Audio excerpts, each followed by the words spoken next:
Hello and welcome to another interview on the Nothing But Football YouTube channel. This week we're joined by former Hibs, Wednesday and Donny defender Rob Jones. So great to have you on the show, Rob. Firstly, how are you? I'm good, thank you. It's a pleasure to be invited. No, well, it's our pleasure and it's brilliant to have you on, like we say. And we're going to move over to Alex, who's going to start us off with the main interview. You started off in York City's academy as a striker. So how did you end up moving to a defender? I think it was what I would probably call it now a stroke of luck. I'd played all my life as a centre forward. Never really wanted to play anywhere else. Obviously, I was at York as a centre forward. I was not Nottingham Forest as a centre forward. At Man United as a centre forward. But it more or less turned at a school game. The centre back had got injured before the game. They couldn't play. Didn't have another one, and I said, "Well, I'll go and play there. I don't mind." And it was just a correct fit, and that's where I stayed. I enjoyed it. Really liked the physical battle. Really liked the fact that the game was in front of me. Understood the game from a centre forward's point of view and a centre half's point of view. So I was probably one step in front of the centre forward because I knew I was going to run and what we were going to do. And I've gone on record before. I think if I hadn't made that move across from the top of the pitch to the bottom of the pitch, I would never become a footballer. So. And at a young age, you mentioned you gave up professional football, I believe, to become a teacher. But you did continue playing non-league football for like the likes of Whitby Town, Northallerton Town, and Spennymoor United, all teams near us. Did you ever think that you'd make it pro when you were playing for these sides?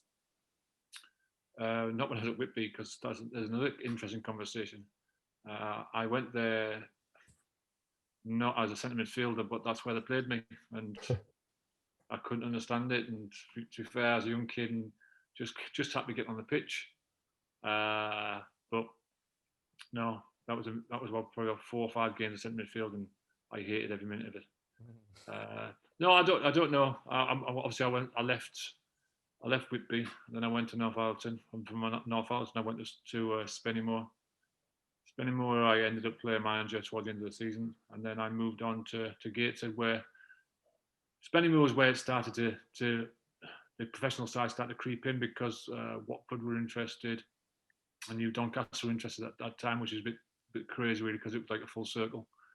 And then obviously I moved over to Gateshead, and the phone call from Stockport County came. But there's a funny story. I think it was end of November, December time. I was at Gateshead and I gave myself 6 months because I still wanted to be a footballer. I think everybody does, no matter what age you are, where you are, what level you play, you still want to become a footballer. So I gave myself 6 months, and I got in the gym. I started running on my own. I started working on my own, doing my own things. And if after that 6 months it wasn't to be, I was going to go join the police force because that's the route I wanted to go in, and then get quite comfortable playing semi-professional football. But thankfully, 3 months after I'd made the decision of focus entirely on what your goal and your dream was, it came true. Yeah, I mean, I've just got to ask off the back of that. I know you said you played at centre mid for Whitby. It sounds like you've played all over. I mean, given your height, have you ever had a stint in goal?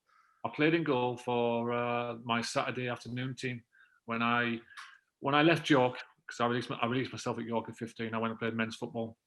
Yeah, I played. It's crazy, really. I played 7 games in goal because the keeper was injured, and I kept 7 clean sheets. So some might say you should have given a football as a goalkeeper, but no, you're not in the game enough in a goalkeeper sense from my point of view. Yeah, it's not bad going that.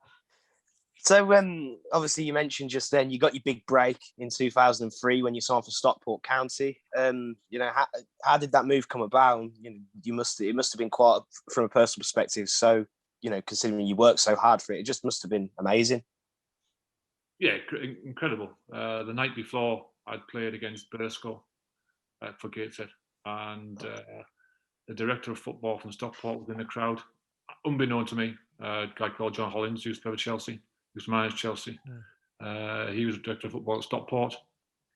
And then after the game, one of the boys that had travelled, he wasn't on the bench, so he sat on the top, and he came and said, John Hollins been watching you. And to be honest, I just didn't really take much notice of it, to be honest, because there's that many rumours around football. You don't know which ones are true, which ones mean anything, which ones are going to go anywhere. So you just don't think about it. And then obviously the infamous phone call was on my desk at lunchtime, voicemail from Carlton Palmer. And then, as we all say, the rest is history. And like I say, you got the move to Grimsby, I believe, in 2004 on a free to Russell Slade's Grimsby side. And I mean, we've mentioned it before. We're gonna have to mention it again. I am an Arsenal fan, so I do like bringing it up. That 1-0 win over Spurs in the 2005 League Cup. I mean, it was a team that consisted of Ledley King, Michael Carrick, Jermaine Defoe, Robbie Keane. Joe, talk us through the game and the emotions when that late winner went in. It was a game where, to be fair, we held our own for the vast majority of it. We probably reduced Tottenham to very few attempts at goal. And you talk about that, the strike force was Jermaine Defoe and Robbie Keane. So to do that and to do that well was detriment to not a detriment, but a positive towards how we'd set up. But we went into the game quite comfortable and quite relaxed, and we knew all the pressure was on Tottenham. Obviously, they were coming to our ground, not used to being by the seaside, and it was cold at that point. Yeah, I've been to Blundell Park. It's not the warmest place in the world. I went in August and I was freezing. Yeah, it's not the warmest, but no, the place was rammed. They'd had extra seating put in down the sides of the pitch, so it was rammed, and it was a great environment to be in at that point. No, it was great to be on the football pitch at that point. League Two, as a League Two player, playing against Premier League footballers and internationals. And as a footballer, you want to play against the best. And at that point, they were some of the best footballers in the world. Aaron Lennon came on late on. I think he made his debut, the flying winger, to try and get them back in the game. But no, I think the longer the game went on as 0-0, I think the confidence in our group grew. I think Tottenham, we knew everything about Tottenham, how good they were individually as a collective group. But as we've seen over many, many years, there's always that upset along the cards, and thankfully that was our aim and our target. So the same season, Grimsby beat fierce rivals Lincoln City in the playoffs, but unfortunately you went and lost the final to Cheltenham at the Millennium Stadium, I believe. Just talk us through those few weeks, like what a playoff campaign is like for a player. It was different for me and very strange. The first leg was away, and my first boy was born 45 minutes after kick-off. So I wasn't present at the first leg. I was in the hospital. So I'd missed the full first leg. Obviously, we won 1-0. Second leg, I was available. So I trained on the Sunday, ready for the Tuesday night game. I played 32 minutes and then smashed my face open. So I had stitches in my face. So I couldn't get back on the pitch. So I played 32 minutes of 2 legs semi-final. So I was a bit out of it, really. I wasn't really involved or engrossed in it. And then the final again was surreal because the roof was closed on the Millennium Stadium because we didn't play at Wembley because it was getting redone. We'd gone and had a look at the pitch and the ground the day before. We watched the playoff the day before, which in hindsight is probably the wrong thing to do because it takes the gloss off it a little bit. And then we got beat 1-0, which is one of the worst feelings I've had in football. It's just you've worked all year for the end goal of getting promoted. You're on one of the biggest stages, live on TV, one of the biggest stadiums in the country, and being brutally honest, we didn't turn up. We didn't, and we got beat 1-0 off a late goal where he cut inside and bent it in top corner. So, no, gutting, absolutely gutting. Worst feeling you've felt in football? One of them. There's been a few. There's been a few road recoveries, which kills you. I've been told a few times to retire, which kills you also, and turned out not listen to people. But no one likes losing football matches. No, especially ones of them that magnitude as well. We play football to win, and win at all costs. But in that environment, that scenario, I think what made it worse was there was grumblings about me being sold. There was grumblings about the man. There's grumblings about this player retiring, this player going elsewhere. So I think there was also a lot of white noise in the background, which didn't help. Yeah, I mean, I have been to a Lincoln versus Grimsby game at Brundle Park, I think it was, and I know what the atmosphere is like. I mean, you only played, like you say, 30 minutes, but is that one of the best atmospheres you've played in, especially sort of like you say, the magnitude of the game in the semi-final? It was a great derby, and I love playing derbies. I've said it in the past. It's what I'm built for, to be honest. Yeah. Rough and tumble, have a fight, have a bit of chaos. That's what my football is based on. But no, it's not there. It's a great occasion to be in. But I think you do individual games a disservice when you try and pick them against something else, because they're all incredible on their own merits. And at that point, it was a great one. You look at the Hibs Hearts derby. That's another incredible, fierce battle. You look at the Steel City derby. That's another incredible, fierce battle. So there's lots out there, but I think it's important to give them the prestige on their own rather than pit them against something else. Yeah, but we'll move on to your time now in Scotland, and you did move to Hibernian in June 2006. Did you have any offers to stay in England? And if so, what made you choose moving north of the border and going to Scotland? No, like I said earlier, there was rumours about this and that and the other and all that sort of stuff. But I knew that Tony Mowbray had been to a few of our games towards the end of the season, and I knew obviously Gary Caldwell was moving on to Celtic, so there's a void there at Hibs to fill, and you don't need to be a rocket scientist to see what games he was at and why he was there. Tony Mowbray, obviously centre half, prestigious centre half, a legend around in these parts. Someone I spoke to only yesterday. So he was a massive influence on me going up there. Obviously playing the same position, learning the game a little bit more, because right the way along I've had to teach myself how to be that centre half that I want to be. And it was nice to go up there and actually work with someone who's been there, done it, and wore the t-shirt. So he was a big influence. And then I remember the taxi journey, because I've got the train up to go and speak to Tony, and I got a taxi to the ground, and the ground it was just incredible. I was a bit awestruck with it, really, and it just felt right, and it just felt the right fit for me at that moment in time. And I left that day having signed a 4-year deal. So I think that tells you everything about it. And yeah, one of the best decisions football-wise I've ever made, because it was an incredible three and a bit years for me before I was sold again to play for Hibs. Obviously win the Scottish Cup, the Cup, and then be captain for that length of time. Yeah, so obviously at Hibs, what was it like? Beautiful city, Edinburgh. What was it like being in and around there? And what was it like to play in the Edinburgh derby? You mentioned it earlier, but must have been special. Yeah, the Edinburgh derby is incredible. That's the game that all fans, all players look towards and see when the first game's going to be.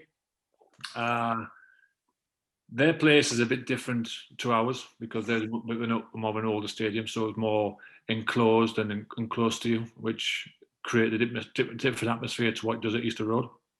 But both games, it was fierce. It was just relentless.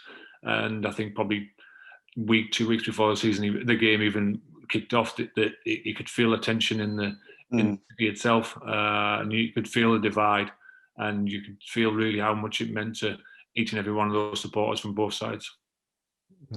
Just off the back of that, Rob, obviously, if you took Rangers and Celtic out, that's probably the biggest game in Scotland. Is it weird the way their league works, playing each other so many times a season, and then you've got the potential to play them in the cup? Does it ever does the occasion ever does it get, I don't know how to say it really, get boring or less important, considering you play each other more times than you would down here?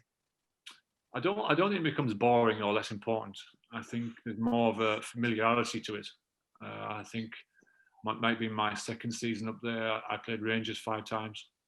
I played in the league 3 times. I played them twice in the cup. So it becomes that familiarity. Where down here, obviously, you play them, each team twice, and very rarely do you play them a third time in the cup because there's that many teams. But I think that might have been one of the reasons I came back down to England, because I'd had 3 years of playing. Obviously, the league was only full of 12 teams at that point. So No, see, if they had another way of doing it, I'm sure they would. But right now, I think that's the way that fits Scottish football. I think everybody would love to play each team home and away once, play in the two cups, and see how it goes from there. But it's impossible up in Scotland, and I think financially, for the lesser teams, they need to play against Rangers 2 or 3 times a season because it influences their revenue. Yeah, that's I probably worded that badly, saying boring. I didn't quite know what to say, but yeah, I can see your point, definitely. Yeah, I mean, I know you've mentioned it, and we have touched upon it, but the 2007 Scottish League Cup final. I mean, I believe you scored. Is it in the quarterfinals and in a previous round? I think you scored 3 on the way there, didn't you? And obviously in the final.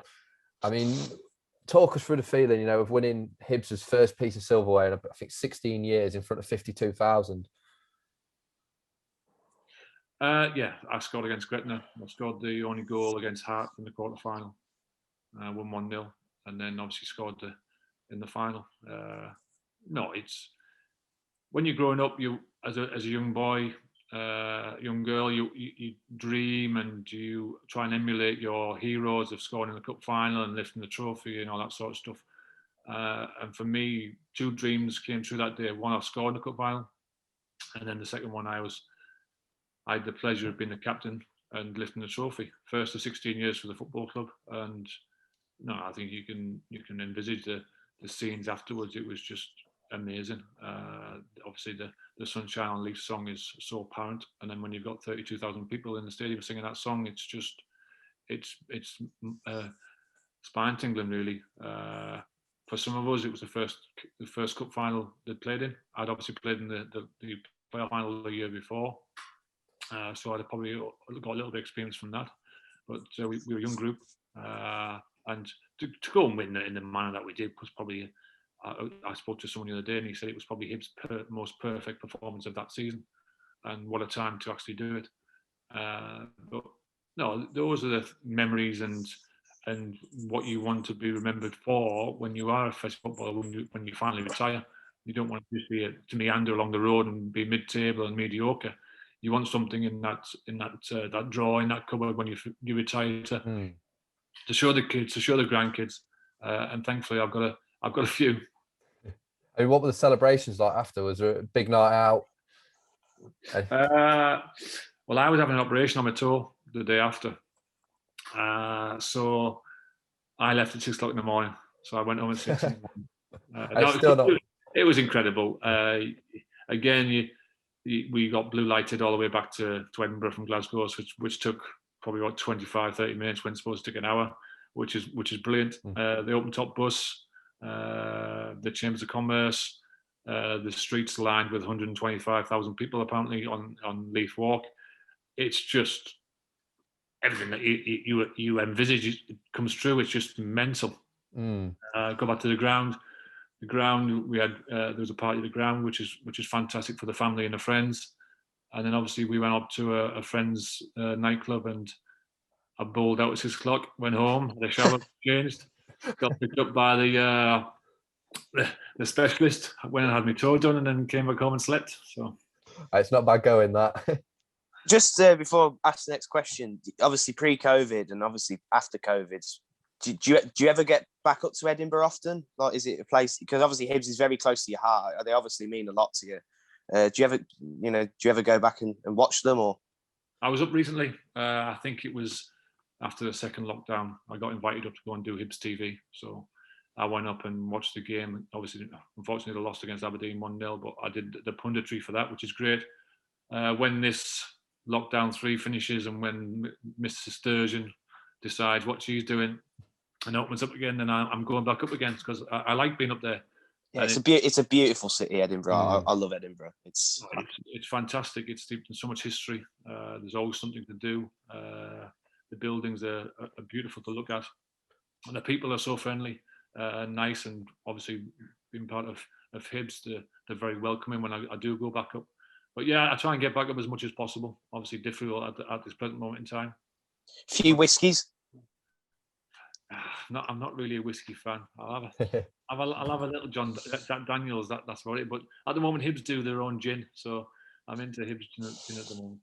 I was on Twitter the other day, and it is from your time at Hibs. I think 2008, I believe. A photo come up on Twitter of you playing for Hibs, and it's no other than Lionel Messi and Thierry Henry with you. Can you talk us through that game? Was it a friendly or something? It was a pre-season friendly. Barcelona had done it 3 years on a bounce. They'd come over, stayed at St Andrews, but then played the likes of Hearts, Dundee United. I think we might have played Kilmarnock and ourselves, and it was our turn. We played at Murrayfield, and Spain had just won the Euros that year, so not everybody played. But Messi played, Thierry Henry played, Yaya Toure played, Piqué played, Samuel Eto'o played, Hleb played, who used to be at Arsenal. Yeah. The goalkeeper, I think, was it Casillas was in goal? I think so. Was it Victor Valdez? Victor Valdez was in goal. Just an incredible occasion. We got pumped 6-0, but it was an absolutely incredible occasion. Just to be on the same pitch as Lionel Messi was enough. Yes, he put me on my arse about 3 or 4 times, which is probably is a staple diet for Lionel Messi. But yeah, I got sent the same picture the other day, so I know the picture you're talking about. But incredible. Again, something you tell your kids about, something to tell your grandkids about. Not many people can say, from my walk of life anyway, that you've played against probably arguably the best player in the world. Yeah, I don't think there's any shame in getting beat 6-0 when Messi's playing. So, well, was the manager all right? Was the manager all right to let you go and let players get a few shirts after the game? Or well, that's the only time I've ever got a shirt. Whose did you get? I got the big centre half Caceres. I think he went to Southampton after that. But I don't do shirts. I don't do it. I don't like it. And only because I've got 2 boys who are football mad, I went and got a shirt. And that's the only time I've ever got a shirt. Now I just detest it. I do detest it. Yeah. I think that for me that shows far too much respect for the opposition, so I don't like it. But yeah, that's up in my oldest boy's games room. He's got that up there. But no, just surreal, crazy. And thankfully, it was only a pre-season friendly. And then they went and won the Champions League not only a year later. So yeah, and they beat us 6-0 with half a team, not a full team, with half a team. Right. So obviously, when you left Hibs, you went down to Scunthorpe, who were in the Championship, and you were the club record transfer. Talk us through that 09-10 season, because in the nicest way possible, Scunthorpe probably punching above their weight to stay in the Championship. And being from the local area, you got a win against Newcastle as well. That must have been some occasion for you. Yeah, the Newcastle game was brilliant. It was a midweek game. Obviously, Andrew Carroll played. Kevin Nolan played. And we managed to beat them 2-1. We were good that day. But that was probably one of the standouts for me that season, because that season didn't go well for me at all. I think my time there was difficult from my point of view. I think it was difficult from their point of view. Obviously, like you said there, the record, all-time record transfer fee. Mind you, made me captain when I first came in. I was on the most money. I'd been put into a dressing room that I just won the league before. They got up in the playoffs the season before. They wanted more money. Then they got this guy coming in, and from the outside looking in, he's ticking it all. And no, I didn't fit in. My performance on the pitch weren't as good as I would like them to. I got a couple of injuries. I struggled playing Saturday, Tuesday, because in Scotland you very rarely do that. So the recovery and turnaround, the difference in pace of game and whatnot was apparent. But no excuses. Sometimes you get a move that just doesn't work for you, and that first season it did not work for me at all. Not for the want of trying, from my point of view, not from the want of trying from the manager's point of view, but it just wasn't the right fit at that moment in time. Second season, I'd had a year to sort myself out, and I started really well. Did okay, got in. Then the manager left, fell out with the new manager, and sometimes people say it's set in stone, because then I went on to Sheffield Wednesday. Yeah, and we'll move on to your time at Sheffield Wednesday. Gary Megson made you captain during your time there. And it must have been a special campaign, as the Owls clinched promotion. But from a personal perspective, it was quite bittersweet, as you didn't play a part in the running, obviously at the end. But what was it like that season? Some of the players there. I mean, Mikel Antonio, obviously now in the Premier League. I mean, what was it like playing with them? And is it one of the best teams that you've played in? First and foremost, I'm a Sheffield Wednesday fan, and always have been. So we talk about dreams and dreams come true. I stood in that cup end when I was 10-year-old, desperate to be on the pitch with the Roland Nielsen's, the David Hurst, the Nigel Pearsons, the Kevin Pressmans, and for me, another young dream came true. I got to not just play for Sheffield Wednesday, but score in the cup end, captain them, and captain them to a promotion, which again is crazy and surreal. But no, I went on loan initially from the March to the end of the season. They were in a bit of trouble, struggling in that division at that point, and then finished mid-table quite comfortably. I made it permanent in the summer, signed a 2-year deal with Gary. Gary made me captain, but never told me. Gary put it all over the internet and whatnot. He never said a word to me. He pulled me in the office on the Monday and said, "Listen, you obviously know you're captain now, so don't give me a reason to take it off you." And that was it. That was it. But no, it was incredible. You're now playing for your boyhood club. You're now wearing the shirt for real, rather than just in the park as a kid running around. So it was a special time for me. Was it bittersweet? I had this conversation with Sheffield Wednesday podcast the other day, and not really bittersweet, because it wasn't about Rob Jones. It was about Sheffield Wednesday getting back up into that division where they wanted to get back on the front foot again and moving forward. So I played a massive part in that season. It wasn't in and out. I'd obviously got my second yellow against Preston a few weeks before, which ruled me out for 2 games, and then I just didn't get back in. It was as simple as that. The team were playing well, and I had to deal with it and get on with it. Very difficult sometimes when you're the captain and you see someone else wearing your captain's armband. That's difficult to take. But it was about winning games and about getting over the line, and thankfully we did that in the final day of the season. Yeah, and I mean, you mentioned that you were a Sheffield Wednesday fan growing up. It must have felt even better, getting the promotion over your rival Sheffield United. Well, their demise came with the Ched Evans court case, when Ched Evans came out of the team, and they seemed not to recover after that, because before that they were in the driving seat, they were in front of us, and it looked like no one was going to catch them. But we dug in and we got on with the job in hand, and I think, yeah, you pipped them at the post, but no, I think in the final day, you'd love to go into the final day with it all in your hands, which it was. So obviously, just off the back of that, Gary Megson brought you in, but I think you were still quite well placed in the table, if I'm not wrong. And they made the change and brought in Dave Jones. Did you find it difficult to get back in with Dave Jones in charge?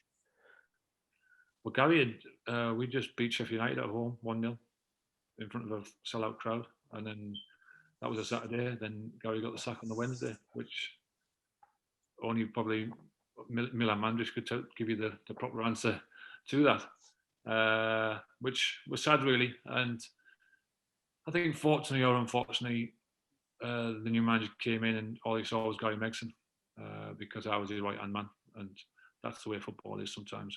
People want to go in on their own path, down their own avenue, they want their own people, and that's how it was. I think I got told the day before pre-season started that I was no longer required, but I'd still had a year left to go, and then that was my inkling then to say, listen, I'm not just going to hang around. I love the club too much just to hang around and be a hanger-on. It's time for me to go on to pastures new and find a new opportunity, a new plan, and something else that excites me, because I've always believed when I played, for every Saturday you miss, a Saturday you'll never ever get back, because there's a time limit to footballers. You can't go on forever and ever and ever. So thankfully Dean Saunders came in, from Doncaster Rovers. They'd got relegated the season before. So Sheffield Wednesday leapfrogged them. And he was great with me. He wanted me to come in. He wanted me to sign. He offered me exactly the same as what was on Sheffield Wednesday, which, to be fair, the money side wasn't really an issue to me. I just wanted to play football. He spoke all the right ways. I spoke to him in depth about him himself and how he wants to do things. And then I made the move across. And another fantastic move for me personally, because it rose me again as a footballer, as a stature. But no, it's people say bittersweet. No, not bittersweet.